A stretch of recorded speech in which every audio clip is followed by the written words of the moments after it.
Pramoedya Anantatur, nama yang melekat dalam sejarah sastra Indonesia. Lebih dari sekadar seorang penulis, ia adalah seorang saksi sejarah, seorang pejuang melalui kata-kata. Karya-karyanya mengguncang kesadaran, membuka mata banyak orang terhadap realitas ketidakadilan sosial, kolonialisme, dan represi politik.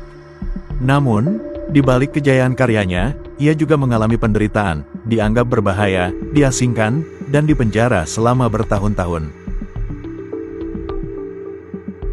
Pramoedya lahir pada tanggal 6 Februari tahun 1925 di Blora, Jawa Tengah.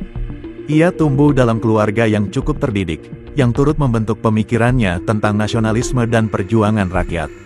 Sejak muda, ia menunjukkan ketertarikan yang besar terhadap dunia sastra dan mulai menulis di berbagai media.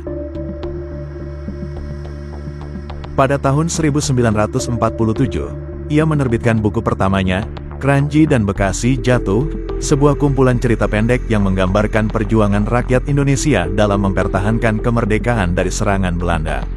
Namun, novel Perburuan lah yang mulai memperkenalkan namanya ke khalayak lebih luas. Pramoedya adalah seorang nasionalis sejati, tetapi ia juga seorang pengkritik tajam sistem sosial dan pemerintahan. Ia tidak hanya menulis tentang sejarah, tetapi juga tentang ketidakadilan yang dialami oleh rakyat kecil. Karya-karyanya mengangkat perjuangan rakyat pribumi, dari zaman kolonial hingga kemerdekaan. Namun, pada tahun 1950-an, ia mulai berafiliasi dengan Lembaga Kebudayaan Rakyat atau Lekra, sebuah organisasi kebudayaan yang memiliki kedekatan ideologis dengan Partai Komunis Indonesia, PKI. Lekra menganut prinsip seni untuk rakyat, sebuah gagasan bahwa seni harus berpihak pada buruh dan petani. Hubungan Pramoedya dengan Lekra menjadi salah satu alasan mengapa ia dianggap berbahaya oleh rezim Orde Baru. Setelah peristiwa 1965, ketika Soeharto naik ke tampuk kekuasaan dan PKI dibubarkan, Pramoedya ditangkap tanpa pengadilan. Ia diasingkan ke Pulau Buru, tempat ia menjalani kerja paksa selama 14 tahun. Di tengah penderitaannya di Pulau Buru, Pramoedya tetap menulis. Tanpa pena dan kertas di awal pengasingannya, ia menyusun cerita dalam ingatannya dan menceritakannya kepada sesama tahanan. Dari sanalah lahir Tetralogi Buru, sebuah mahakarya sastra yang menggambarkan perjalanan seorang pemuda pribumi bernama Minke dalam menghadapi realitas penjajahan Belanda.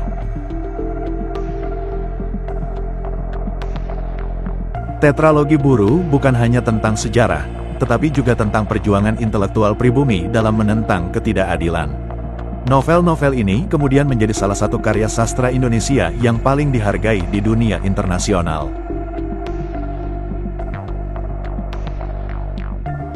Mari kita bahas salah satu karya terbesar Pramoedya, Bumi Manusia. Buku ini menceritakan kisah Minke, seorang pemuda pribumi yang berani melawan ketidakadilan dalam masyarakat kolonial. Dengan latar belakang Indonesia di bawah pemerintahan Belanda, novel ini menyoroti diskriminasi rasial, perjuangan hak asasi manusia, dan pentingnya pendidikan dalam membebaskan rakyat dari penjajahan.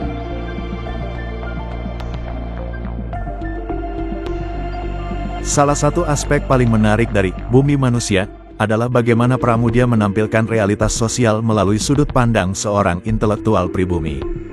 Hubungan Minke dengan Annelies, seorang wanita Indo-Belanda, menggambarkan kompleksitas hubungan rasial pada masa itu. Buku ini tidak hanya menceritakan sejarah, tetapi juga memberikan pelajaran tentang ketidakadilan yang masih relevan hingga sekarang.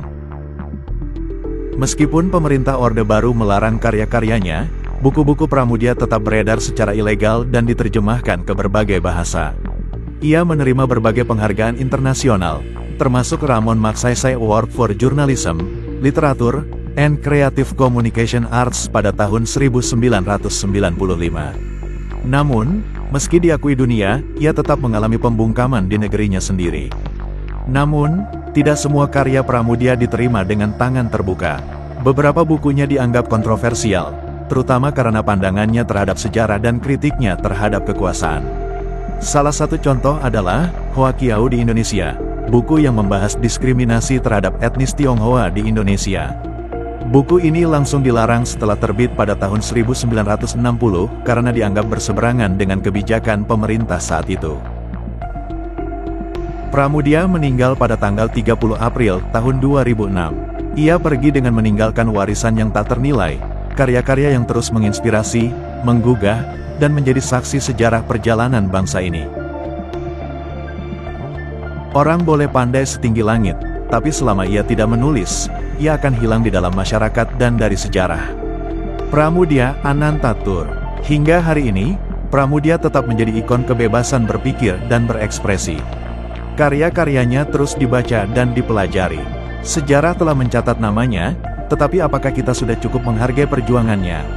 Apa pendapat kalian tentang sosok Pramoedya dan kontribusinya bagi sastra Indonesia?